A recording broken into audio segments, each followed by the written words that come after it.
서울이 다른 도시에 비해서 좋은 도시인가요? 라고 하면 깔린 인프라스트럭처는 정말 세계 탑이에요.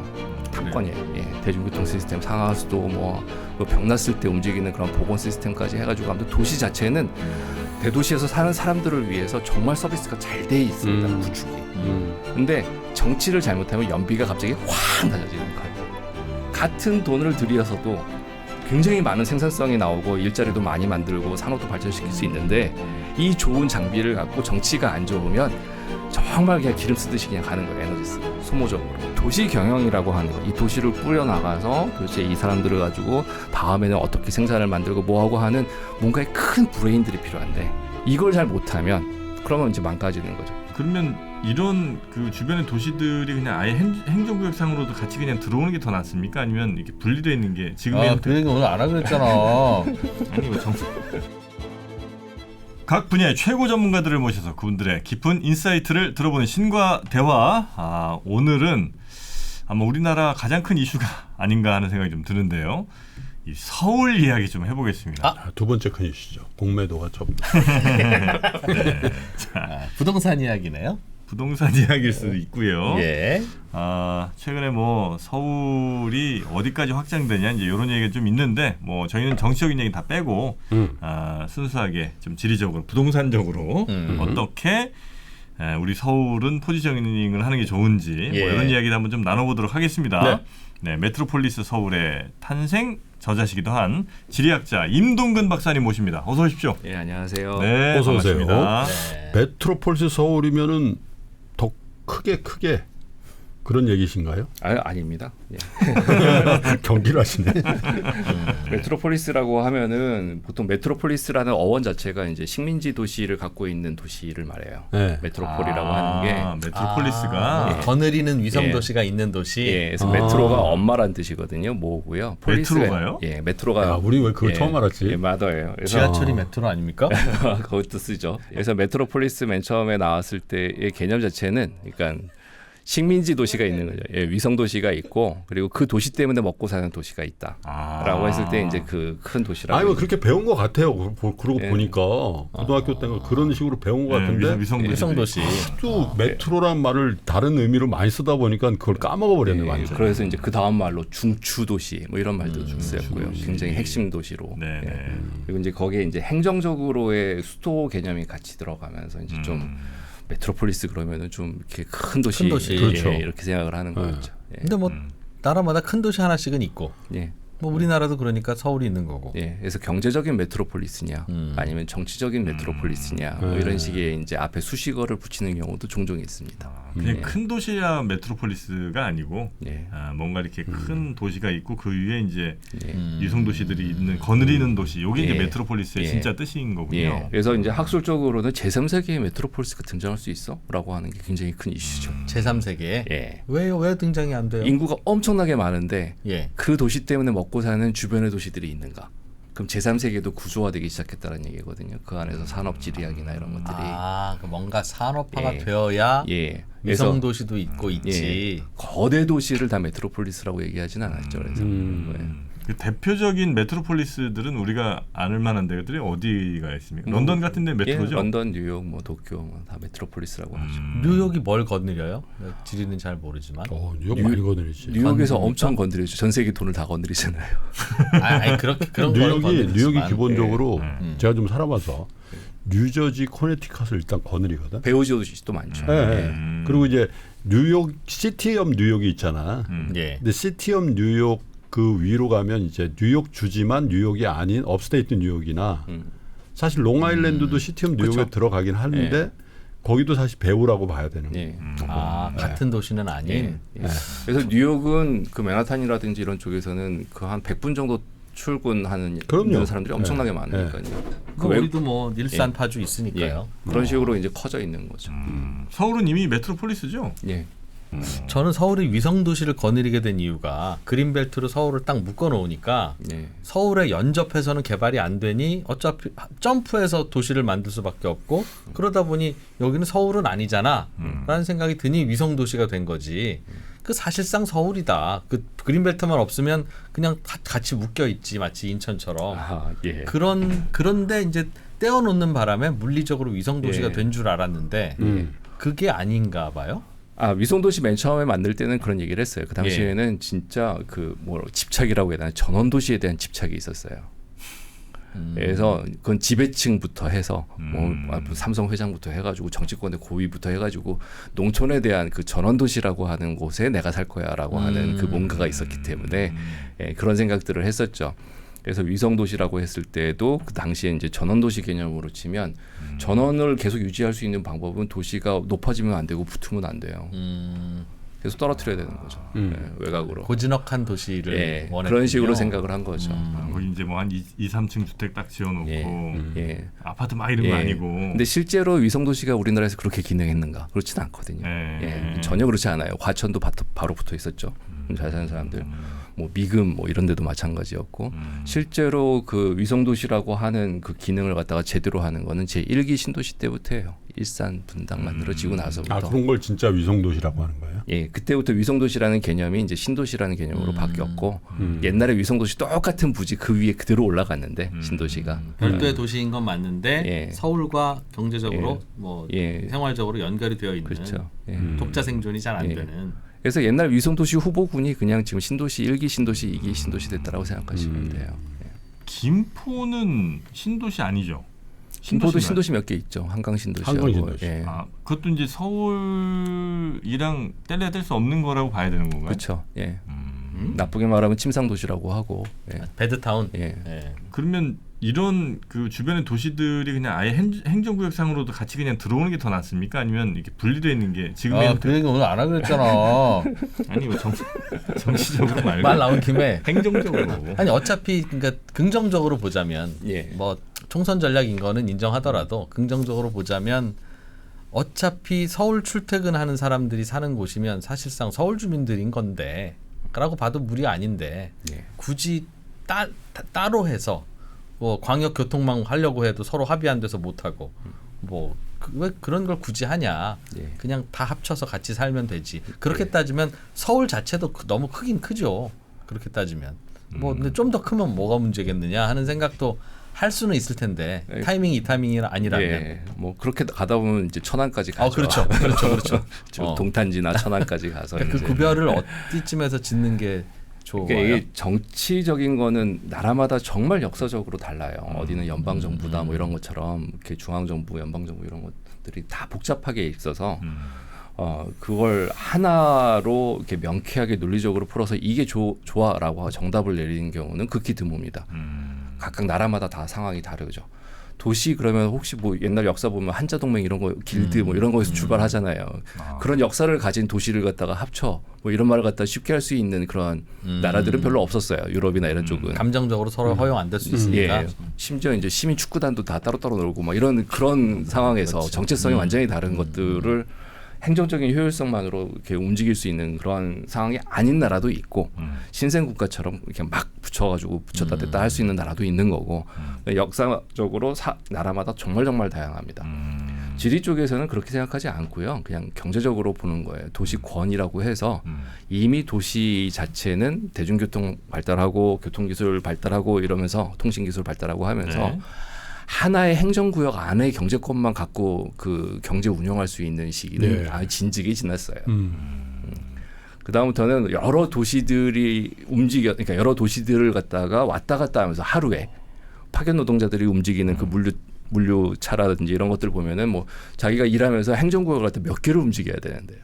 이미 이제 행정구역이나 정치 권역 사이 그거에 한정됐기 때문에 내가 경제를 못해. 라고 하면 이미 도시 경제권으로 그렇게 크지가 않죠. 그래서 대도시권은 아무튼 행정구역이랑은 전혀 상관없이 굴러간다. 대신에 행정구역으로 만들어진 게 정치체가 되면서 거기서 나오는 비효율들은 있어요. 지금 방금 말씀하신 것처럼 모협이 안 되고 모협이 그렇지. 안 되고 이런 서울 쓰레기 것들은 왜 경기도에 갖다 모아 뭐 이렇게. 그런 것들은 이제 나오는데 그것들을 정치적으로 그럼 어떻게 풀 것이냐라고 하는 정치 문화가 나라마다 조금씩 다르게 있는 거죠.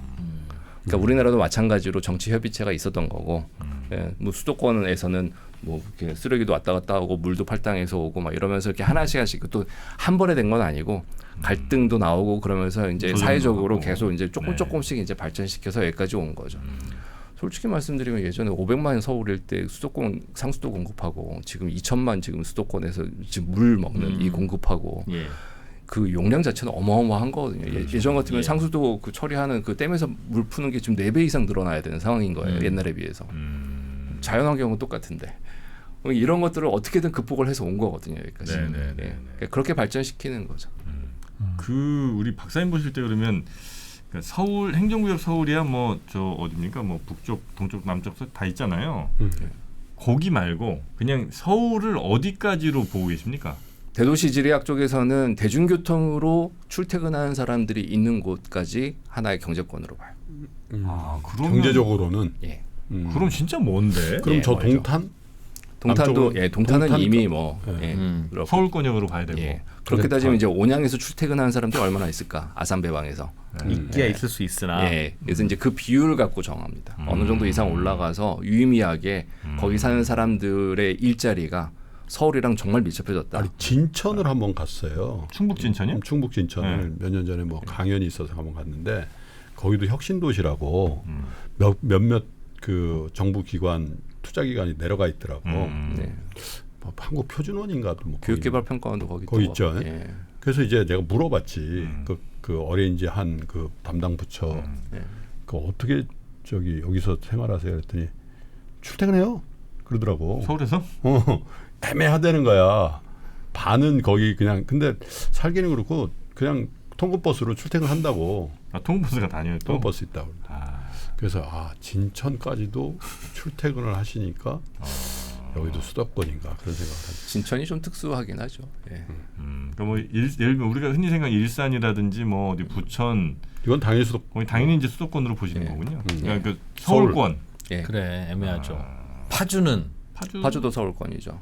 그래서 지금 그 예전에 이제 수도권 4천만 시대 뭐 이런 얘기를 갖다 잠깐 했었는데 천만 시대요? 예. 아니, 그러니까 통일되면 아, 통일되면 개성하고 개성도 서울하고 가고. 이제 연담되면서 이제 서울 그러니까 개성 살면서 서울의 출퇴근이 정말 가능해지니까 그러니까요. 예. 그렇게 되면 4천만까지 영량이 늘어나거든요. 네. 4천만 정도 수용할 수가 있어요. 그러니까 동경이랑 거의 비슷해져요. 도쿄랑. 그 두 개의 강에다가 아무튼 그 물도 충분히 공급할 수 있고 그 정도면은 개성 통일되면 예, 이제 그러면서 이제 4천만까지는 이제 올라갈 거다. 그렇게 되면 이제 센터도 달라지고 다 달라지는 그런 구조가 되는 거였죠. 네, 서울이란 도시가 근데 예전에보단 확실히 커진 거죠. 이렇게 저 그렇죠. 행정구역도 넓어진 거고. 행정구역은 75년 이후로는 정말 이렇게 아주 작은 사소한 것들인 거고 네. 75년도에 거의 마지막으로 75년도에 어디 은평 뉴타운이 75년도에 들어가요. 아, 거기 예전에는 어디 고향 뭐 이런 거였어요? 그쪽이었죠. 그래서 이제 크기로 치면은 이제 1949년도에 원래 있던 용산하고 서울하고 이렇게 표주방 모양으로 그러니까 영등포도 안 들어가고 물레도 안 들어갔을 당시에 아주 작았던 그 일제 시기 옛날에 있었던 경성부 그 그때가 이제 표주방 모양이었어요, 서울이. 표주방 모델로 가다가 그러다가 이제 49년도에 왕창 이제 그 커져요. 성저심리로 해서 딱 이제 4km로 해가지고 성저 심리를 하면 그 도성에서 심리 밖까지 서울이다. 예, 한성부. 아. 예. 옛날 경계로 가요. 성저심리구나. 성저마을이구나. 예, 그래서 이제 그 정도로 이제 49년도에 만들어졌는데 49년도에 그렇게 편입되고 나서 바로 전쟁이고 전쟁 끝나고 이제 53년도에 나와서는 전쟁 수복하기 바쁘잖아요. 무슨 심리예요. 성밖은 거의 신경도 못 쓰죠. 그러면서 안에 있다가 갑자기 63년도에 이제 뭐 그 당시에 정치적인 이유로 서울을 갖다 지금으로 확장을 갖다가 크게 합니다. 63년도에 무슨 이유가 있었을까요? 투표죠. 예. 쿠데타 세력이 이제 민선 통과하려면 이제 커져야 되고 막 하니까. 아 그러면 여천야도니까 예. 예? 예, 그렇죠. 여천야도니까 예, 쭉 올라가죠. 행정구역을 예. 그래서 박정희 대통령 아니 잠깐 야도니까 서울을 키우면 야당이 되잖아요. 서울이. 아니죠. 농촌까지 포함시켜야 되는 거였죠. 그러니까 그 상황이 되게 복잡한데 개인의 그 캐릭터의 문제로 이제 서울이 확장이 됐다라고 보는 게 이제 그 손전목 교수가 했던 말인 거고요. 개인의 좀 설명 좀 너무 해주세요. 궁금해요. 설명 좀 해주세요. 그 업계에서는 뭐 상식인지 제발. 몰라도 이래야 저희는 책이 좀 팔리는데 책이 나오더라. 책 걱정을 하지 마세요. 내가 이런 거 당시에 이제 그 쿠데타 세력들이 이제 별달고 이제 은퇴하고 이렇게 하나씩 물러 이렇게 내무부 장관도 예, 되고 예. 그냥 서울시장도 되고 뭐 그렇죠. 이러잖아요. 예. 그럼 이제 서울시가 이거밖에 안 돼. 내가 통치하는 땅이 좀 넓혀라고 하는 장군의 말이 이제 먹혀서 그래서 확장이 늘렸다는 됐다. 얘기도 있고. 예. 서울시장의 영역 그렇죠. 내가 지금 짱으로 있는 게 이게 코딱지만하게 이거밖에 안 되고 전화식은 내무부 장관이라고 여기저기 돌아다니면서 다 자기 땅이처럼 하는데 싫어 뭐 이런 거에 따라서 움직였다라고 하는 그런 설이 이제 그 손전목 교수 그때야 뭐 먹으면 뭐든지 할 수 있는 뭐 그런 식으로도 얘기가 나오고 그러니까 아주 우연적인 것들이 이제 겹쳤다라고 하는데 솔직히 말하면 저는 원인보다는 그렇게 해서 만들어 놓은 효과가 아무튼 당시에 이제 투표였던 거죠. 투표가 그래서 이제 어떻게 변했어요? 60년부터 해가지고 그 투표를 갖다가 그 시군구별로 아주 작은 지역까지 동향을 갖다가 파악해야 되는 거잖아요. 내가 될까 안 될까. 통반장이 여론조사 겸 선거운동을 했죠. 예. 그런 거를 하면서 이제 지역 동원을 해야 되는데 경기도라든지 이런 쪽은 넓잖아요. 도지사가 이렇게 움직일 수 있는 게. 근데 이제 서울시 입장에서는 그 옆에까지 가가지고 이제 통치를 할 수가 있는 거죠. 서울시로 편입하면 통장반장 내려보내고 행정조직을 구출장소라고 내려보낼 수 있습니다. 있다. 구출장소로가 해서 옛날 면사무소가 이제 출장소가 되고 이제 구청으로 이제 나중에 바뀌거든요. 이제 거기에 들어가면 이제 도시적인 것들이 쭉 이제 들어가면서 조직이 되죠. 물론 그것도 이제 하나의 썰이긴 하지만 실제로는 그렇게 효과를 많이 보긴 힘들었어요. 아주 우연적으로 갔어요. 그래서 망호동 묘지 같은 경우에 묘지 한가운데 지금 서울시 기억경계선이 지나가고 그랬어요. 너무나 즉흥적으로 갑자기 그 선이라서. 그럼 강남이 서울로 이제 개발이 됐잖아요. 뭐 70년대라고 기억이 나는데 강남이 본격적으로 개발되기 전에는 그러면 거기는 한수 이남 그 지금 우리가 얘기하는 강남 권역은 행정구역상으로도 서울이 아니었습니까? 63년 이전에는 아니었죠. 거의 중대면하고 뭐 언주면하고 이런 쪽이었죠. 언주면. 그러니까 63년에 한번 크게 커지고. 한번 커졌죠. 그다음 75년? 75년도에는 이제 아주 작게나마 이제 그 도봉 쪽하고 그다음에 은평 쪽하고 약간 좀 경기가 달라지죠. 좀 더 늘려놨고요. 그 조금 늘린 것도 이제 정치적인 이유긴 해요. 김신조 루트 위로는 다 서울로 만들고 뭐 여러 몇 개가 이제 사단 배치가 달라지고 하죠. 하여튼 서울이 아니니까 관리가 안 돼 이놈의 자식들 뭐 이러면서 서울로 해. 수방사 권한별로. 근데 그때는 어땠습니까? 만약에 이제 본인들은 전혀 본인들의 의지와 관계없이 서울이 돼버린 거예요. 딱 일어났더니 거기 계신 분들이 일간지 여기가 서울. 그때 거기 살고 있던 사람들의 반응은 뭐였어요? 좋았을 것 같은데. 그러니까 제가 그때 당시에 안 살았기 때문에 도저히 알 수는 없지만 이제 부모님들 말씀이나 아니면 이제 나온 기사로 보면은 거의 반응이 없었다라고 얘기가 나와요. 없었어요? 그런가 보다. 행정구역이 바뀌었다고 해가지고 달라진 게 아무것도 없고 그리고 또 하나가 길이 훨씬 중요하다. 그래서 강서구 그 당시 이제 강서구가 처음으로 편입이 되거든요. 63년도에 양동면, 양서면 그쪽에 이제 들어가는데 그때 주민들 인터뷰한 신문 기사를 보면. 그러면 김포가도가 뚫려서 땅값은 진지게 올랐고 공항으로 가면서 행정구역 바뀌었다고 해가지고 지금 당장 내가 뭐 좋아할 건 없는 것 같다 뭐 이런 얘기들이 나와요. 그러니까 경제적으로 움직인 거죠. 그리고 행정구역 자체로 바뀌었다고 해서 별 일이 없었던 것들이 한 15년 동안에 이미 경험이에요. 그러니까 49년도, 64년도 말만 서울시지 뭐 달라진 게 아무것도 없는 상태였으니까 저는 그럴 것 같은 게 지금 우리가 저 판교가 있잖아요, 그죠?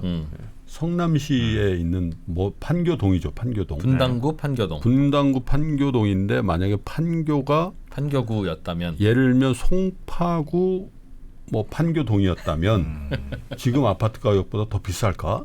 판교는 그 자체로 굉장히 좋은 이미지를 갖고 있는데.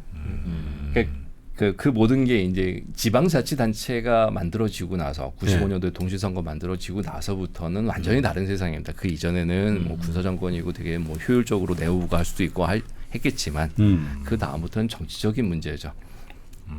서울시장을 뽑을 수 있나 판교 주민이 뭐 이런 거죠. 뭐 이게 완전히 다른 걸로 갑니다. 그 다음부터는 다행인지 불행인지 우리나라의 지역 정체성이 그렇게 깊지는 않잖아요. 거기 산 사람들이 뭐 몇 년이나 거기 살았겠어요. 수도권 안에는 그냥 섞여 있죠, 막. 그래서 이제 아직 정체화되지 않았기 때문에 뭐 유럽의 도시나 이런 것들처럼 나는 어디 사람이야라고 이렇게 딱 못을 받고 이렇게 움직이는 사람들은 이게 크게 없는 상태죠. 지역 애착심이라고 하는 게 수도권에서는 어차피 전국에서 이합 집단에서 살고 있으니까 극히 드물기 때문에 아주 단기적인 그런 그 욕심, 욕망 아니면 바람 이런 것들이랑 같이 섞여 있죠. 그래서 지금 아직까지 우리나라에서는 3세대가 모여가지고 그 지역의 역사를 만들어낸 그런 땅들 자체가 굉장히 드물어요. 이제 강남도 2세대이기 때문에 이제 3세대가 들어가면서 그 가치를 강남의 컬러가 뭐야? 아니면 뭐 서초의 컬러가 뭐야, 은평의 컬러가 뭐야, 뭐 이런 식의 그게 생기는군요. 예, 지역의 색을 갖다가 만들어야 되는데 이제 슬슬 만들어지고 있긴 하거든요. 일단 뭐 출판사나 뭐 이렇게 약간 문화적인 걸로 가면 마포구가 예. 이렇게 뭐 뜨기도 하고 뭐 그런 게 이제 쌓인 거예요. 거기에 굉장히 많은 사람들이 그 지역에서 활동을 하면서 있죠. 예, 그런 것들이 이제 컬러링이 되는 거죠. 하나씩 이제 만약에 이제 서울이 뭐 지금 어떻게 될지 모르겠습니다만 주변 도시들 막 먹어서 더 이제 한 번 더 사이즈업을 시킨다고 치고 행정구역으로도 그러면 문제는 뭐 있습니까? 나쁜 건 뭐 있어요? 그러니까 나쁜 건 뭐예요? 좋은 점도 많죠. 첩초산중이거든요. 거기까지 가려면은 첫 번째로 문제가 이제 지방자치단체가 만들어지고 나서 정치체가 있는 것들을 합친다라고 하는 건 대도시권에서 굉장히 힘들어요. 감정의 문제. 감정도 그렇고 제도적으로도 그 많은 선출직들을 갖다 어떻게 조정을 할 건지. 예. 선출직 구의원이다, 뭐 구의원, 시의원. 시의원이다. 예, 그러기 쉽지 않거든요. 웬만하면 안 건드리는 게 가장 돈 버는 길이에요. 괜히 건드리면 사회적 비용이 엄청나게 많이 나와요. 그리고 그렇게 만들어지면서 어떤 문제가 사회적으로 튀어나올지 정말 예측하기 예측 어려워요. 불가다. 예. 아주 작은 것들, 뭐 농어촌 특별 전형이었다가 안 됐다네, 뭐 김포시에서 그렇게 얘기할 수도 있고, 아니면 뭐 예, 자사고로 가는 게 어떻게 되네, 뭐 그러니까 약국이나 뭐 변호사나 뭐 기타 등등이 다 구역화되어 있는 자기의 그 관할 구역을 갖고 있는 수많은 직종들이 있어요. 예, 이런 것들이 다 지금 하나씩 움직였다라고 하면 어떻게 할 건지, 뭐 노점도 있고, 뭐 그러니까 보이지 않는 것들이 되게 많습니다. 그 중에 어디서 문제가 나올지 몰라요. 진짜 예측을 못해요. 이건 아무리 신이 와도 예측을 못해요. 어떤 기회로 어떻게 나올지. 모른다는 게 이제 굉장히 가장 큰 문제고, 리스크다. 예. 그 조금 더 현실적인 얘기를 나눠보면 김포시가 서울로 편입이 된다는 이슈가 등장한 이유는 뭐 여러 가지 잠복돼 있는 것도 있겠으나 경기도를 남북도 분도를 한다. 예. 한강을 기점으로 경기 북도와 남도가 되는데 김포가 지리적으로 좀 애매하다. 그러니까 한수 이남이죠. 한수 이남이잖아요. 경기 예. 남도잖아요. 그죠? 근데 이제 김포의 남쪽은 또 서울이 경기도가 아니고 인천이니까 그렇죠. 인천과 서울이 이제 김포를 딱 잘라 먹었으니까 고립되어 있는 거죠. 그러니까 경기 북도로 가기는 가야 되는 것 싫고. 같기도 하고. 애매하고. 그래서 이제 이슈가 된 거잖아요. 예. 경기도를 분도를 해야 되는 이유는 뭐가 있나요? 행정구역의 문제이기도 한데요. 예. 우리나라 행정구역 체제가 이제 63년도에 만들어지면서 어떤 식으로 돼 있었냐면 옛날엔 되게 깔끔했어요. 뭐였냐면 읍이 인구 2만 이상이면 읍이 됐죠. 예. 면이 읍이 됐어요. 그 읍은 뭐냐면 군의 중심지예요. 군의 센터. 읍만 군에서 떨어져 나간 적이 없어요. 그냥 읍이 그냥 군을 통치하는 곳이죠. 그래서 읍이 센터가 되는 거였는데 그걸 시로 독립시켜 버렸어요. 군을 시군 이런 식으로 해서 그래서 거의 모든 군들이 도넛이 돼버리는 거예요. 그렇지. 이걸 떼버렸으니까 원래 시군구가 아니라 동면 그러니까 그 시읍제도였는데 예. 그래서 그 군 자체의 센터가 이제 읍으로 이제 존재했다가 이걸 시로 떼니까 예, 그러니까 이제 뻥뻥 뚫려버리는 거죠. 청주도 하긴 예. 청원군으로 이렇게 둘러싸여 있잖아요. 그렇죠. 예.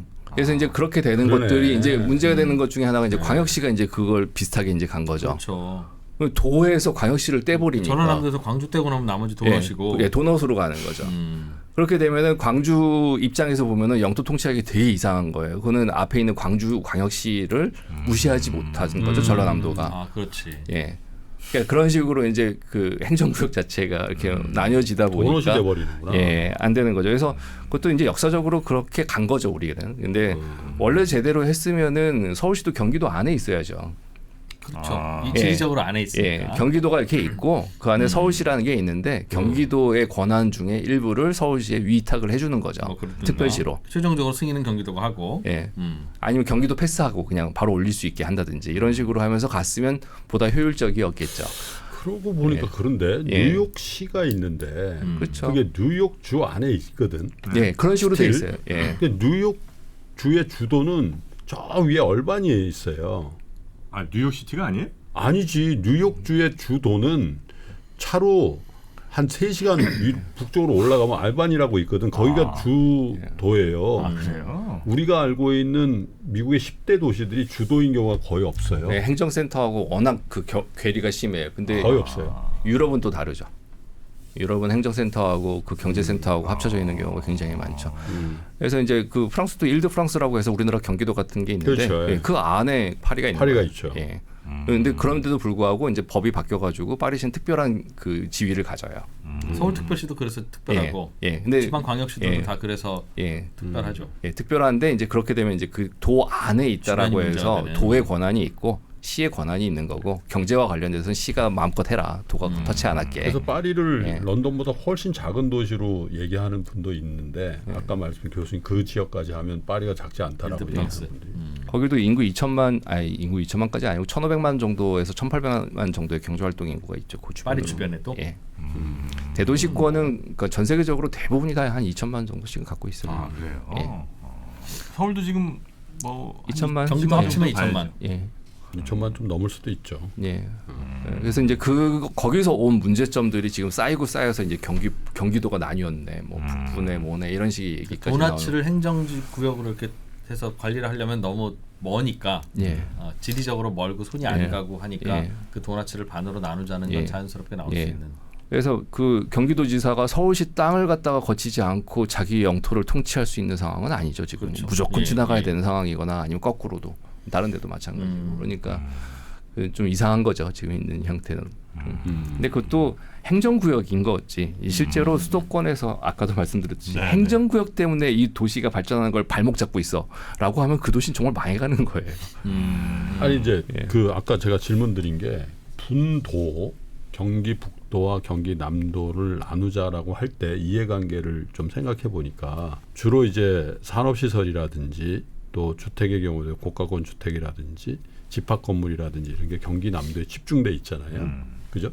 근데 경기 북부는 이제 또 군사 지역이 많고 농촌일 가능성이 굉장히 많아서 소득의 차이도 일부 있어 보이고 그러면 이제 세금의 문제라든지 이런 것들도 있으니까 경기 남도에 있는 사람들은 경기도 남쪽에 있는 사람들은 지방자치단체에 내는 세금으로 경기 북쪽에 있는 사람들을 이렇게 혜택을 준다 이런 생각을 할 수는 있을 것 같은데 그래서 분도 얘기가 나온 겁니까? 제가 잘 몰라서 여쭤보는 거예요. 분도가 맨 처음 나오기 시작한 거는 그 지자체 이후에 그 생활권 개념에서 이제 도청 소재지가 워낙 권력의 센터니까 도청을 가려고 하면 너무 멀다. 저쪽 포천 저 연천 쪽에서 하기야. 수원까지 가야 되는 거잖아요.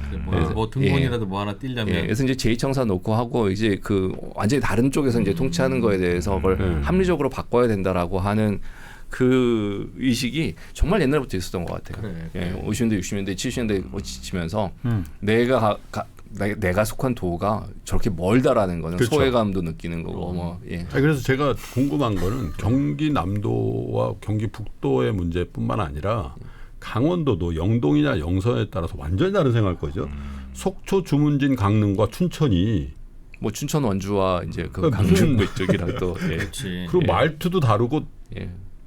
그렇잖아요. 그래서, 예, 옛날에 그래서 이제 울진 같은 경우에 강원도였냐 경북이나 이렇게 왔다 갔다 하는 거 이제 충북의 금산 움직이는 거 뭐 이런 것들에 대한 그 정체성, 지역 정체성 때문에 내가 이도는 아니고 저쪽으로 가야 된다라고 하는 생각들이 굉장히 옛날부터 있었던 것 같아요. 근데 지금 현대로 오면은 다 의미가 없죠. 솔직히 다 뭐 인터넷으로 다 행정 처리하고 뭐 하고 하는데 그 점점 더 이제 행정구역을 넘어서서 편하게 살게 만들어주는 세상으로 왔어요. 내가 이제 서울 시민이냐 뭐 경기도 민이냐 뭐 이런 거에 따라서 내가 행정적으로 정말 미쳐버리겠다 이런 생각으로는 안 가게끔 이게 지금 점점 올라가긴 했거든요. 그렇죠. 예, 그래서 이제 그 뭐 행정구역에 대한 그 이렇게 갈등 아니면 사회적인 그런 비효율은 네. 거의 없어지고 있다. 점점 더 극복하고 있다라고 보시면 돼요. 지금 상황에서 그게 큰 문제는 아닙니다. 지금은 그냥 집값 문제 말고는 별로 없는 것 같은데 이 서울시로 불림에 따라 집값 올라가는 거고 이 정도? 그러니까 이게 이제 상징 게임으로 갔다고 아까 말씀드린 게 이제 상징적인 그런 말들의 이제 그 잔치가 됐어요. 뭔가 그걸 이용하려고 있는 사람이 있고 그리고 실제로 이용해서 물리적이나 경제적으로 효과를 보는 사람도 있고 이제 그럼 이제 그거 갖고 이제 게임이 들어간 거죠. 네. 그럼 예를 들어서 지금은 이제 뭐 전산화도 되고 이동의 불편도 전혀 없으면 그냥 행정구역 의미 없으니까 그런 건 아예 손 안 대는 게 정부가 할 일입니까? 아니면 그럼에도 불구하고 뭔가 이런 행정구역 개편을 통해서 또 새로운 뭐 대서울의 어떤 비전을 제시한다든지 뭐 이런 거를 해야 되는 겁니까? 이제 고민을 그러니까 아주 큰 판을 지금 한번 생각을 하긴 해야 될 시점이었어요. 시점은 맞아요. 예, 87년도에 지방자치가 결정을 하고 나서 지금 95년도부터 해가지고 지금 이제 근 이제 30년 돼가잖아요. 예. 30년 동안 우리나라 그 땅을 쓰는 국토를 쓰는 그 정치뿐만 아니라 경제 사회 너무 많이 바뀌었어요. 없던 도시 엄청나게 많아졌고 없던 도로 엄청 많이 생겼고 그러면서 지금 이 상태로 가는 것보다는 뭔가 한번 이제 원칙에서 다시 한번 생각을 한번 해봅시다. 지방자치라는 게 뭔지부터 네. 해서 지방 분권이 어떻게 되는지를 영토적으로 그러니까 땅 차원에서 할 때는 맞습니다. 근데 그 고민을 하는 건 맞는데 이걸 이제 뭐 대수술을 해가지고 이렇게 뭐 이합 집산으로 가는 이런 식으로 가면은 정말 그거는 하수고요. 지금 이렇게 불일치되는 지금 현재의 경제랑 불일치되는 것들을 어떤 식으로 풀 수 있을까를 갖다 이제 강론처럼 가는 게 이제 가능한 거죠.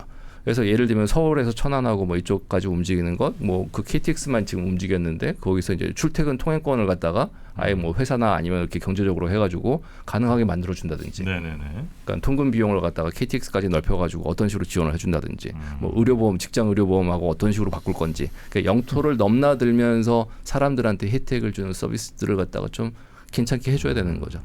가장 아주 표면적으로 느끼는 거는 뭐 그 버스 환승 있잖아요. 경기도 이런 거 합의를 한 거잖아요. 그러니까 이런 식으로 하나씩 뭐가 이제 넓어져도 상관이 없게끔 만드는 사회적인 합의들과 제도들이 필요한 거죠. 세계의 큰 도시들 그런 도시들과 경쟁하려면 우리 서울도 행정구역상으로도 커져야 된다는 주장은 약간 좀 그건 아닙니다. 그건 아니고. 예. 왜요? 행정구역이 크지 않은 세계적인 대도시가 얼마나 많은데요. 그래요? 예. 그 대도시가 크기 위해서 행정구역이 커야 된다. 그거는 넌센스예요. 그리고 큰다고 하더라도 만약에 이제 서울시가 만약에 더 커져야 된다라고 하면 지금 우리가 갖고 있는 역사적인 그런 그 제도를 보세요. 주민투표를 몇 번을 거쳐야 되고 정치인들이 몇 번을 만나야 되고 거기에 특별법이 어떤 식으로 들어가야 되고 그건 뭐 저뿐만 아니라 다른 분들도 굉장히 많이 얘기하잖아요. 뭐 지방교부세가 어떻게 주네 뭐 하네 뭐 이런 아주 작은 사소한 것부터 해서 공무원 정직 수를 갖다가 어떻게 해야 되는지 뭐 이런 것도 가고 뭐 여러 가지 이제 시나리오를 잡을 거란 말이에요. 그 많은 것들을 다 통과를 해가지고 합쳤다. 그럼 합쳤을 때 효과가 도대체 뭐냐라는 거죠. 서울이 발전하는 서울의 그 GRDP 승장하는데 그 경제권 합친 거, 그러니까 행정구역에 합친 게 어떤 이득을 줄 건지에 대해서는 전 잘 모르겠어요. 예. 그것 때문에 서울이 갑자기 막 이렇게 1인 생산성이 갑자기 확 올라간다든지 아니면 산업구조가 확 개편이 된다든지 그 영토가 늘어났다는 것 때문에. 근데 이제 그래 한국에 그러면 그런 신뢰가 있습니까? 제가 알기로는 마산, 창원, 진해, 그죠? 이게 합쳐졌죠. 마창진 합쳤죠. 통합창원시가 됐죠. 그 전과 후에 대한 그 분석이나 연구가 있어요? 제가 한 거밖에 못 봤어요. 그래서 여쭤보는 겁니다. 통합창원시의 인구 변동, 인구 그 트래픽이나 이런 것들 쭉 봤는데 완전 따로 놉니다. 지금 합쳐서도. 화학적 합의 안 된 거예요? 그러니까 이사도 잘 안 가고 그다음에 트래픽도 별로 안 바뀌고 그래서 진해는 아예 김해권으로 장유나 이쪽으로 가는 부산권, 서부산권으로 해가지고 움직이는 사람들이 많고 그리고 이제 마산 쪽은 워낙 이제 그 70년대생들의 대엑소더스예요. 거기는 마산 같은 경우에는 쭉 다 빠졌죠. 그 베이비 부머들이 가장 인구가 많다는 70년대생들이 마산을 탈출하는 경우가 굉장히 많았습니다. 그래서 이제 갑자기 고령화 쫙 진행이 되고 창원 같은 경우에는 워낙 제조업 생산 라인에 딱 붙어 있는 그런 사람들이 계속 가는 거였고 그래서 마산에 이제 조선 쪽이 이제 좀 문제가 돼서 이제 경제나 이런 것들이 좀 안 좋아지기 시작을 하고 그러는데 다 따로따로 움직입니다. 아직까지 그 통합해서 과연 마창진이 통합해서 뭐가 좋아졌냐라고 하면은 공무원, 행정, 정치 이쪽은 좋아졌겠죠. 별로 이렇게 큰 효과가 없네요. 지역 경제 차원에서 그것 때문에 뭐 지하철이 생기기를 했나 아니면 버스 때문에 그 사람들이 움직이는 그런 그 인터랙션이 뭐 자주 이렇게 만들어지면서 근데 그거는 원래도 잘 안 움직였으니까 억지로 합치는 게 안 된다는 건데 서울 김포는 원래는 매일매일 사실상 같은 도시처럼 왔다 갔다 움직이는데 굳이 따로 떨어져 있으니 따릉이 타고 김포 못 가고 뭐 김포에서 뭐 광역버스 만들려고 하면 맨날 합의해야 되는데 그거 가지고 합의가 잘 되지도 않고 그러니 굳이 김포와 서울이 서로 다른 나라도 아니고 합친다고 할 때 누가 결사반대하는 것도 아니니까 그게 뭐 큰 도움이야 얼마나 되겠냐만 이제 합칠 때도 논란이 있겠죠. 이렇게 걱정하시는 건 합칠 때 논란에 따른 사회적인 비용과 따로 떨어져 나서 그때 매번 뭐 할 때마다 계속 합의해야 되는 사회적 비용을 결국은 저울질하는 건데 뭐가 무겁고 뭐가 가벼운지는 잘 모르겠다. 근데. 그러니까 이게 그런 건 아닌 것 같은데. 모 잡는 칼로 못 쓴다라고 하는 건데 버스 문제나 대중교통의 문제가 나오면 그거는 이제 그 고건시장 때 서울시 있을 때 나오는 수도권 그 공유 대중교통 그 통합 시스템으로 가면 돼요. 근데 그 지금도 합의가 안 되잖아요. 서울 경기도가 지금도. 그건 얘기는 그 제가 정치지리학이니까 한번 얘기를 드리는 게 메트로폴리스는 진짜 정치가 중요해요. 정치에 따라서 비효율이 그 자동차로 따지면 연비가 뭐 3-4배씩 왔다 갔다 하는 겁니다. 서울이 다른 도시에 비해서 좋은 도시인가요?라고 하면 깔린 인프라스트럭처는 정말 세계 탑이에요. 탑권이에요. 예. 지하철 이렇게 많고 그다음에 그렇죠. 대중교통 시스템 상하수도 뭐 병 났을 때 움직이는 그런 보건 시스템까지 해가지고 아무튼 도시 자체는 대도시에서 사는 사람들을 위해서 정말 서비스가 잘 돼 있습니다. 구축이. 지하철에서 엘리베이터 타고 장애인도 올라가는 거 이런 것들도 어느 순간 다 돼 있잖아요. 그럼. 예, 실제로는 정말 좋은 기계예요. 이 기계 자체가 대도시라고 하는 게. 근데 정치를 잘못하면 연비가 갑자기 확 낮아지는 거예요. 같은 돈을 들여서도 굉장히 많은 생산성이 나오고 일자리도 많이 만들고 산업도 발전시킬 수 있는데 이 좋은 장비를 갖고 정치가 안 좋으면 정말 그냥 기름 쓰듯이 그냥 가는 거예요. 에너지 쓰고 소모적으로.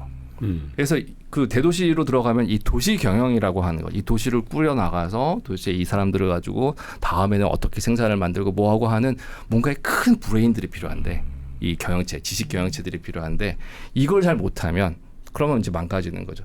지금은 아까 말씀드렸듯이 경기도하고 인천하고 서울하고 나눠져가지고 불합리한 거 지식 체계에서는 무지하게 많습니다. 네네. 뭐 하나 자료만 받으려고 해도 서울 밖으로 딱 넘어가는 순간에 백지로 받아요. 통계 자료가 없어요. 서울은 모니터링 시스템이 무지하게 많아서 거기까지만 통계내니까. 예, 통계 자료가 엄청나게 많은데 그거 하나만 딱 건너가지고 인천 것만 자료를 받으려고 해도 이렇게 두 개 합치려고 해도 안 된다 이거. 예, 잘 안 되죠. 담당자들 몇 번 만나가지고 얘기하는 걸로 알고 있긴 한데, 예, 근데 그게 이제 통합해가지고 수도권 통합 지식 체계를 만든다. 도시 경영을 위한 이런 것들은 아직 없는 거죠. 그런 것도 다음 넘어가고 뭔가 이렇게 하나씩 넘어가야 될 것들이 이제 생겨요.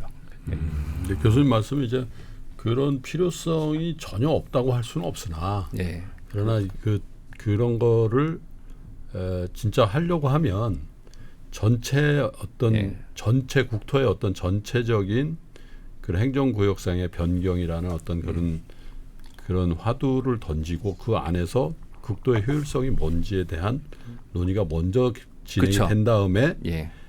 김포가 됐든 고양이 됐든 진행이 된다면 그거는 할 수 있으나 이렇게 바텀업으로 어떤 특정한 시점이나 특정한 지역의 행정구역 논의는 소모전이 될 가능성이 있다. 그래서 이제 보통 이제 그 통치라고 하는 이게 뭔가 다스린다 아니면 거버넌스다라고 하는 거에 철칙이 있어요. 메트로폴리스는 플래닝한 대로 움직이지 않습니다. 여기는 반응해야 돼요. 문제가 있으면 거기에 반응을 해서 어떤 솔루션을 내고 합의를 찾아가는 거지 여기는 이래야 돼라고 누가 시장에 독단적으로 움직인다라고 하면 그건 다 마이너스예요. 도시 자체가 이 걸려있는 사람들이 너무 많은 거죠. 여기 경제 생태계도 너무 많고 네. 그래서 한 사람의 계획대로 이렇게 여기는 이제 그럼 바이오로 가자 뭐 이런 식으로 이렇게 선언할 수가 없어요. 우리는 IT로 갈 거야. 뭐 아니면 여긴 금융이야. 뭐 이런 식으로 해가지고 뭔가 화두를 던져서 그냥 그대로 밀고 나간다라고 하면 문제가 반드시 생깁니다. 돈이 많이 들어요. 거기에 따른 비용이. 네. 그래서 지금 가기 위해서 뭘 건드릴 건가? 이걸 갖다가 지금 머리를 모아서 하나씩 이제 이렇게 다시 이제 바꿔주는 이런 시스템으로 가야지 큰 수도권 대구상도 옛날같이 막 박정희 대통령 때처럼 막 이런 식으로 굴러간다라고 하면 그거는 진짜 그 뭐 사단장의 그 매직봉이에요. 그냥 이렇게 가는 걸로 가는 식으로 가는 수밖에 없는 굉장히 큰 비효율적인 그런 문제들이 나옵니다. 네네네. 이 수도의 이런 문제들은 그 국가 단위로 결정을 좀 해야 되는 건가요? 그러니까 예를 들면 중앙 정부의 역할이 좀 크죠. 다른 나라들도. 예. 중앙 정부의 역할이 큰데 중앙 정부의 역할이 큰데 거기서 이제 몇 개 이제 그 계획 담론에서는 크게 뭐라고 그러냐면 중앙 정부가 실체를 건드리면 망한다라는 얘기를 해요.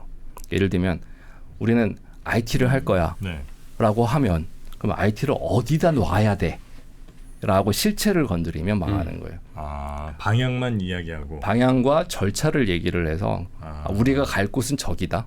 그 공부를 해보니까 사람들 똑똑한 인간들 다 모아놓고 보니까 우린 절로 가야 되는 것 같아. 자, 그러면 이제 그 실체를 만들 때는 그럼 어떻게 할 거냐라고 하면 그거는 철저히 경제사회 생태계에 굴러가는 거에서 하나씩 반응을 보면서 가야지. 갑자기 새로운 세상에 왔다 해서 뭐 신도시의 모범, 그래서 화성 동탄 1, 뭐 이런 식으로 뭐 스마트 유비쿼터스 시티, 뭐 국토부가 나서서 뭐 시범사업 만들게요, 뭐 이런 식으로 하면서 실제로 공고리 하나하나까지도 다 이제 설계를 하려고 한다라고 하면 그럼 비싼 돈 치고 가는 거예요. 그런 거 좀 많이 본 것 같은데. 그러네. 예. 몇년 전에 있었던 것 같은데 예. 어디였지? 그래서 그게 이제 그 시대에 맞게 이제 정치체가 잘 맞는 데가 이제 연방 정부 같은 거였어요. 예를 들면 엘고가 나왔을 때 인포반 만들 때 아우토반처럼 인포반 만든다라고 하면 뭐 바이오 쪽으로 해가지고 내셔널 펀딩 얼마나 리서치 펀딩 얼마나 줄 테니까 가라 뭐 이런 식으로 가면 방향성 잡고 그걸 받기 위해서 온갖 대학 기관 뭐 주정부 뭐 이런 식으로 움직이잖아요. 그래서 게임을 하면서 거기서 제일 효율적인 것들로 돈이 이렇게 채널링되게 만드는 이런 제도가 그 미국의 이제 R&D라든지 이런 쪽은 좀 되어 있었던 거죠. 정치체가 좀 거기에 맞는 거죠. 반면에 중앙 정부 같은 경우에는 다 이제 뭐 예산 정하고 나눠주고 뭐 하고 뭐 이랬으니까 이제 잘 안 맞았던 거죠. 그 불일치들을 갖다가 이제 80년대 90년대 이제 넘어가면서 유럽 쪽에서는 그걸 깨서 이제 연방 정부처럼 이제 그 협약제도 만들고 뭐 계약제도 만들고 이래가면서 이제 극복해 나가는 그런 시기가 이제 2000년대였던 거죠. 근데 대략 이제 말씀 듣다 보니까 이제 우리나라 서울이 어떻게 가야 되는지 또 중앙 정부는 어느 정도의 뭐 개입을 좀 해야 되는지 이제 대략적인 그림이 좀 그려지는 것 같은데 우리 박사님께서는 서울이라는 도시를 어떻게 한 문장으로 정의하신다면 어떻게 정의하고 계십니까? 제 고향이기도 하고요, 서울은. 서울에서 태어나셨구나. 예, 서울에서 태어났고 부모님은 다 개동 쪽이고 뭐 이러니까. 개동이요? 예, 그러니까 서울 한가운데시네. 그래서 이제 서울 촌놈인데 서울 내기가 아니라 그냥 서울 촌놈인데 서울은 새로 일을 하려고 하는 사람들한테 희망을 주는 도시예요. 제가 볼 때 한국에서 그러니까 다 서울로 오려고 하잖아요. 예, 그러니까 서울은 대한민국에서 자녀를 키우든 뭐 하든 미래를 볼 때 그냥 우리나라의 미래, 내 인생의 미래를 볼 때 하나의 참조점이 되는 도시가 서울이에요. 그래서 부산 사람들도 서울에서 미래를 보고 광주도 그러니까 서울이라고 하는 게 아무튼 자기 미래랑 이렇게 매칭하려고 하는 이미 그 상징을 가져간 도시죠. 그런 면에서는 굉장히 소중한 겁니다. 그런 게 아예 없는 나라들은 다 엑소더스를 하는데 다른 나라로 갈래, 뭐 이민 갈래, 뭐 이런 식으로 가면서 이제 그냥 움직이는데 아무튼 서울로는 아무튼 그런 그 중심점이 생긴 거죠. 그래서 대한민국 발전에 있어서 서울이라는 장소는 굉장한 거죠. 굉장히 큰 겁니다. 서울이 있으니까 이민 가지 않아도 된다. 극단적이지만 무슨 말인지 확 들어오네요. 그러니까 자기가 사는 곳에 사는 이 나라의 미래로 이제 투영하기 쉬운 그런 도시예요. 그것 때문에 지방 다 죽는다 이제 이런 얘기를 많이 하잖아요. 지방 다 죽는 것 중에 하나는 이제 산업 구조가 너무 밀접하게 연결돼 있어서 이제 로봇이 움직이고 그다음에 서비스업으로 넘어가고 뭐 하고 하면서 이제 제조업 벨트 망가지면서 그 경남에서 그 청년이 올라오는 건 정말 제조업 망가지는 거랑 똑같이 갑니다. 그러니까 조선업 위기 나오잖아요. 그때 그 시기 이후로 진짜 20대 남자들이 쫙 이제 올라오거든요. 그 예전에는 이제 여자들 쪽이 많이 왔다가 이제 생산 라인이랑 결합해야 될 젊은 남성 노동력들이 이제 필요가 없는 우리 산업이 고도화되면서 어쩔 수 없는 일이다라는 쭉 올라가게 되는 거죠. 근데 그거는 경험했던 선진국들이 많아요. 제조업 망했던 건 70년대부터 유럽은 주구장창 망했었고 그다음에 미국도 마찬가지로 도시별로 해가지고 팍팍 이게 망가지는 경우가 많았고 그러니까 실제로는 그 경험들은 많아요. 실패 답도 무지하게 많습니다. 모범 답안이 별로 없을 뿐이지 뭘 해서 실패했다 이 제조업으로 갔던 게 이런 것들에 대한 그 사전적인 그런 얘기들은 꽤 할 게 많아서 그거는 잘 풀면 어떻게든 또 돼요. 그래요? 그걸 어떻게 하느냐면 그러니까 여러 실험들이 나오는데 일단 지방 균형 발전이라는 게 도대체 뭐야라는 거에 대한 재정의가 필요할 때가 됐고요. 균형 발전이라는 게 지금 지방 균형 발전을 갖다가 막 이렇게 계속 얘기하는 사람들 잘 보시면 정치권 목소리가 90% 이상이에요. 경제권에서 지방분권 얘기하는 거 보셨나요? 지방균형 얘기하는 거 보셨나요? 뭐 등등. 그래서 이 정치체와 경제체가 어긋나기 시작한 거는 이제 거의 확실합니다. 지방자치제도하고 지금 우리나라의 그 산업구조하고 어긋났어요. 이걸 어떻게 풀까라고 하는 것들의 그 답들을 갖다가 중앙정부가 줘야 돼요. 지금 현재로는. 그러니까 지금처럼 이렇게 산업 나눠갖고 교부금 엠빵하고 뭐 이런 식으로 해가지고 하는 걸로는 이게 안 되는 상황이 왔어요. 이제 어떻게 할 거냐? 그러면 이 별의별 얘기들이 다 나옵니다. 유럽에서 나온 것 중에 그중에 제일 재미있는 것들 중에 하나가 뭐였냐면 유럽 같은 경우에 이제 시군구라고 칠게요. 아주 작은 도시 같은 경우에는 노동소득보다 연금소득이 많은 시군구가 꽤 있어요. 그렇겠죠. 그러겠죠. 나눠주니까 예산. 그러니까 기초연금으로 아니면 뭐 무슨 연금으로 해가지고 봤는데 이미 고령화됐고 그러면 인구의 반이 지금 우리나라도 지금 시군구의 중위 연령이 60세 넘어가는 시군구가 태반이거든요. 그렇더라고요. 인구의 반이 환갑 이상이에요. 뭐 이런 데 같은 경우에 연금 받는 사람들이 일해서 노동에서 받는 사람보다 훨씬 더 많은 거고 소득도 양도 많아요. 그럼 경제가 이제 연금 소득 연금을 소비하는 그런 패턴에 따라 달라질 거 아니에요. 그럼 그 설계 잘 해줘야죠. 그러면 거기서 어떤 식으로 뭐 요양과 관련된 건 어떻게 하고 뭐 병원 어떻게 되고 뭐 이런 식으로 가는 겁니다. 그러니까 그런 것들을 하나씩 하면 이게 과연 요즘 나오는 거에서 GRDP는 생산성이었고 그 생산성에서 더 나와가지고 임금 관련돼서 그 지역의 평균 임금 소득 이제는 더 나아가서 임금 소득도 아니고 실질적으로 그 통장에 주민 한 명당 통장에 돈이 꽂히는 게 평균 얼마냐를 따져야 되는 지표가 새로 나올 필요도 있는 거예요. 연금까지 포함해서 아무튼 주민들한테 가는 그러니까 먼슬리로 가는 돈이 얼마다. 네. 라고 하는 것들까지도 통계를 새로 만들어야 되는 상황인 거죠. 그러면 이제 그거 갖고 이제 새로 판을 다시 짜야 되는 그런 상황이 온 겁니다. 지금 현재로는. 근데 그걸 누가 해야 되느냐라고 하면 그 굉장히 똑똑하신 그러니까 아무튼 연구원들이 좀 해주셔야 돼요. 지금은 이렇게 브레인들이 해주셔야 되는데 정치권이 해야 될 것들은 그 두뇌들을 갖다가 아주 악착같이 긁어서 이런 경우 어떤지 답내봐, 이런 경우 어떤지 답내봐 이런 식으로 계속 이렇게 탐험하듯이 답이 없으니까 이건 어떠니 저건 어떠니 예를 좀 들어서 아이디어가 뭐가 있을까요? 예를 들면 세제 개편, 뭐 담배세나 이런 것들이 어떻게 갈 건지, 지방세제가 어떻게 될 건지 이런 것들에 대한 이야기도 좀 고민을 좀 해봐야 되는 거죠. 네네. 비효율이 상당 부분 있습니다. 제가 볼 때도. 아예 여쭤보면 그 흐름은 도시화가 되고 있는데 모든 면에 유리하니까. 그러나 이제 그럼에도 불구하고 그럼 지방은 소멸하란 말이냐라고 하는 거에 대해서 아무도 이렇다 저렇다 말을 못 하잖아요.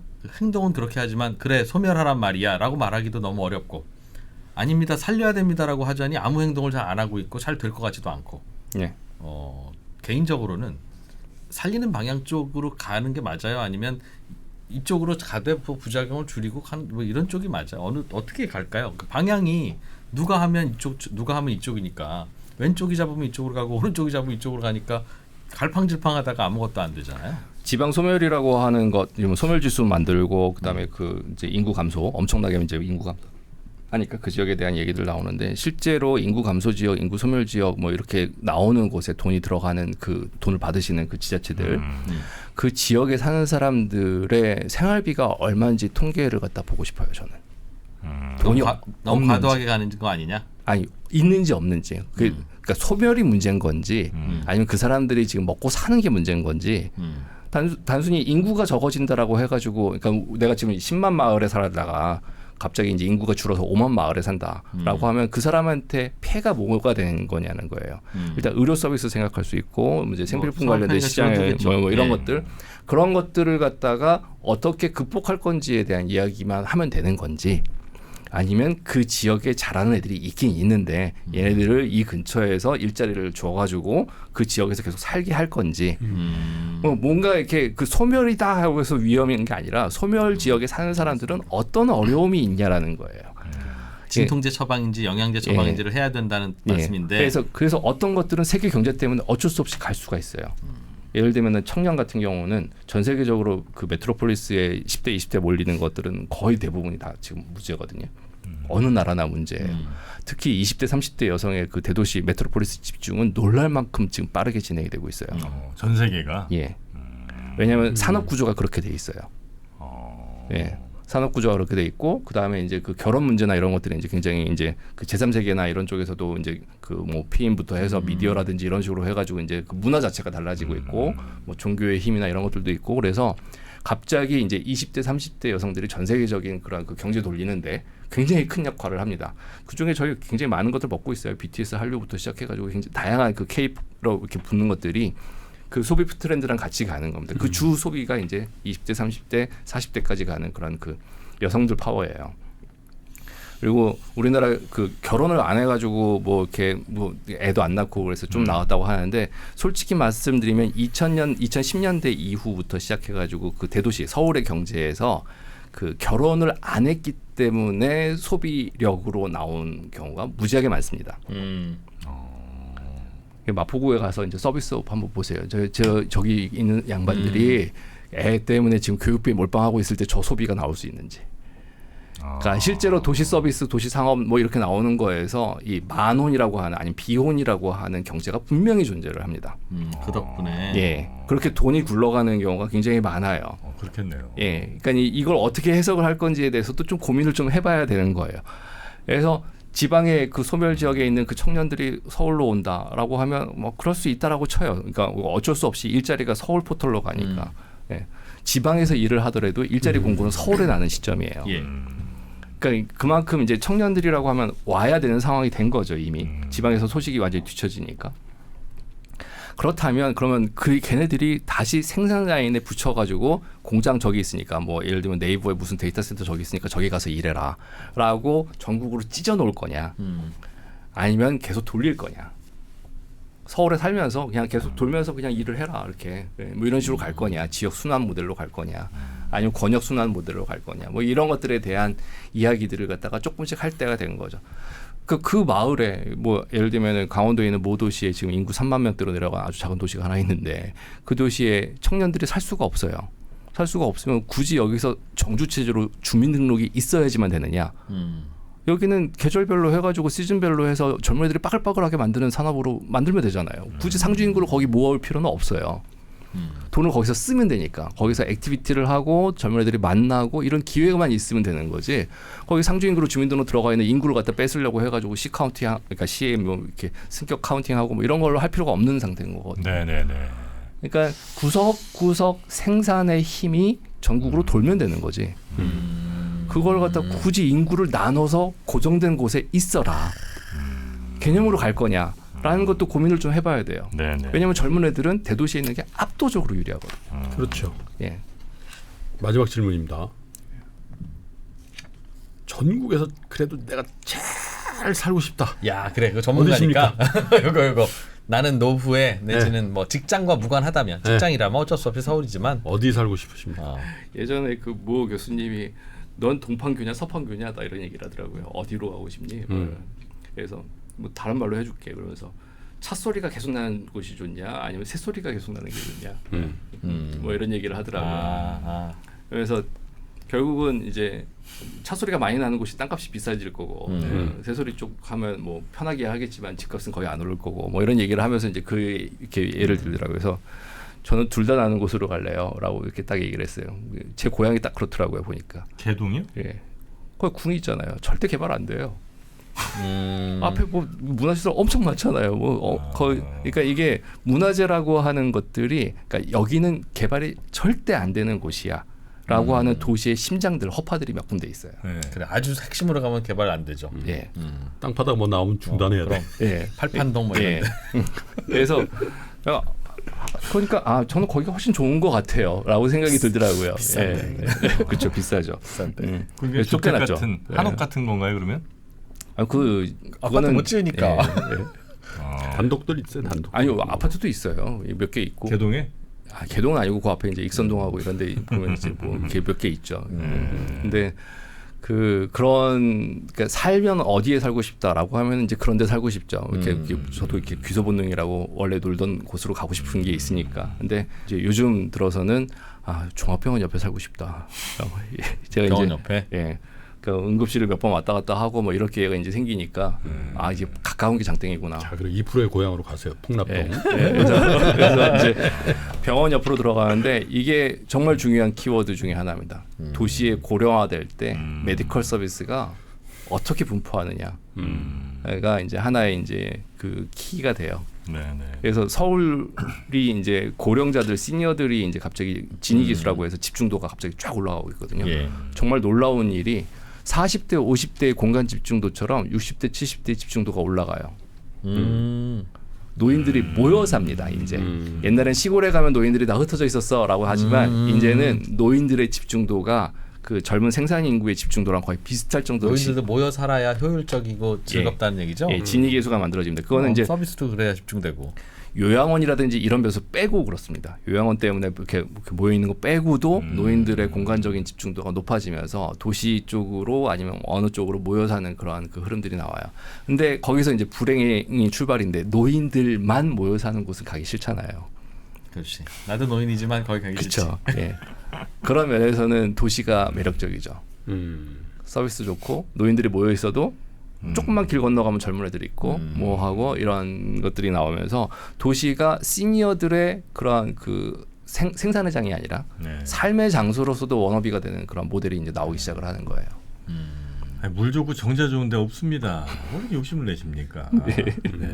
근데 돌고 돌아 결국은 도시다, 대도시. 그래서 그걸 이제 뭐라고 그러냐면 호모, 그러니까 우르바니쿠스라고 해서 이제 이게 도시형 인간이 됐다 이미. 그러니까 이 네. 농촌에서 들어가는 게 아니라 그리고 특히 기대 수명이 이제 늘어나면서 이제 인간 몸은 이제 40세 이상 넘어가면 삐그덕거리는데 이제부터 이제 메디컬 케어로 이제 연장하는 거잖아요. 네, 쭉쭉 네, 뽑아내는 거. 그러면 이제 그쪽 이제 케어 중심으로 갈 수밖에 없다. 그러니까 이게 고령화가 되면 될수록 대도시로 노인들이 더 많이 모이고 싶어한다. 라고 하는 게 이제 거의 받아들여지는 상황이에요. 아니, 뭐 어떤 이유로든 대도시에 다 무조건 모이네요. 젊은 사람들 일자리 때문에 모여. 노인들은 병원 때문에 모여. 예. 직장 때문에 모여. 다 모여. 때문에 예. 모여. 근데 지방 균형 발전하자는 지방에 가도 음. 읍내에 모이지 다 바깥으로 흩어지지 않아요. 그럼 그 안에서 보면 거기도 균형적으로 모여 살아야지 다. 그래서 제일 그런 거에 대한 규제가 없을 때 그 일생에서 정말 여행을 많이 하는 건 젊은 애들이거든요. 그럼 젊은이들이 전국 투를 돌면서 생산의 장으로 가게 만들어야 돼요. 그 정착이 아닌 재택근무. 재택근무도 있고, 원격 근무. 예, 뭐 그러니까 이 구조 자체가 이미 그렇게 할 수 있는 그런 분야들도 굉장히 많아졌고 그래서 어떻게 하면 이 젊은 친구들이 끊임없이 돌아다니면서 국토를 그냥 그 배터리나 원천 삼아서 그러니까. 자기의 생산성으로 이제 올릴 수 있는지를 갖다가 고민을 해주는 그런 모델들로 가긴 해야 돼요. 재택근무, 원격근무가 활성화되면 정말 활성화되고 자연스러워지면 꼭 서울에 거주하지 않아도 되니까. 예. 근데 서울로 오는 이유 중에 하나는 만남이거든요. 지방에 내려가서 뭐 펜션에서 내가 이렇게 뭐 IT 코딩하고 있고 그래서 뭐 만나는 사람이 뭐 패션주의인가 뭐 이렇다라고 하면 가는 매력이 떨어져요. 딱 회의할 때만 이렇게 만나서는 안 된다. 액티비티가 있어서 술도 먹고 뭐 하고 하는 그런 센터들을 만들어줘야 되는 거죠. 그러니까 젊은 사람들이 회사 그만두고 저기 어디 진짜 한적한 데가 있으면 아무도 야 너 좀 뭐 인터뷰 한번 할래 이런 얘기 안 한다는 거잖아. 그러니까 서울에 무조건 IT 하는 사람들은 판교나 강남이나 하물며 성수까지만 간다. 강북도 안 온다는 거 아니에요. 그래서 일자리를 물어주는 소식을 전달하는 동료들 중요하지. 이게 제일 중요한 거예요. 그러니까 근데 그 농도가 이제 성수나 이런 데서는 이제 막연하게 많다면 가능성이. 그러니까 가면 근데, 어딘가 스타벅스에서 나한테 아는 체 할 것 같은 느낌. 막연하게 많다면 그럼. 이렇게 지방에 돌아가면서 파티나 캠프나 이런 것들은 굉장히 농축되게 그 소식들을 갖다가 알려줄 수가 있어요. 그래서 일자리 페어가 그냥 자발적으로 만들어지는 거죠. 그 안에서 잡마켓이 소식이나 이런 것들이 이제 그런 장들을 어떻게 만들어줄 거냐. 그걸 다 온라인으로 맡겨 버리면 온라인에서 해결 못하는 부분들이 분명히 생깁니다. 오프라인으로 만나면서 같이 해서 얘는 친구이기 때문에 간다라고 하는 부분이 아직까지도 많은데 이게 문제는 빈민일수록 온라인 의존도가 높아져요. 이 계급이 굉장히 큽니다. 올라가면 올라갈수록 오프라인으로 소셜 네트워크로 일자리 물어오는 그 빈도가 높아집니다. 당연히. 아니 우리 박사님은 저기 그러네. 거의 이제 끝날 때쯤 힘을 내시는. 그러네. 처음에 약간 슬로우 스타트 하시더라고 보니까. 강의 스타일이라. 보통 걸어야 돼. 특히 아침에. 생각해 보니까 잡코리아 뒤지는 그런 경우는 정말 마지막 대안이네요. 대체로는 그 전에 아는 사람들. 나 좀 직장 옮겼어라고 하면 이제 알아서 이제 이렇게 퍼지고 누구 걔 한번 뭐 어떻게 좀 해봐 이렇게. 근데 박사님 같은 스타일에 제가 꼭 한 말씀 드리는 경우가 있죠. 다음에 또 모십니다. 자 오늘 우리 임동근 박사님 모시고 뭐 서울 편입 그 논란이 있는 김포 이슈부터 국가 이 균형 발전까지 아주 장장 긴 시간에 저희가 녹화를 좀 해봤고요. 하여튼 우리가 좀 고민해야 될 것들 굉장히 좀 많은 그런 시점인 것 같습니다. 네. 자 웃으면서 해서 그렇지 굉장히 예민한 그럼요. 그런 문제였어요. 사실은. 조만간 다시 아마 뵐 거라고 생각이 좀 들고요. 소환입니다. 네, 오늘 함께해 주신 지리는 지리학자 우리 임동근 박사님과 함께했습니다. 지리는 지리학자 뭐야? 오늘 지렸다고요 시간. 오늘 시간. 또 그렇게. 네.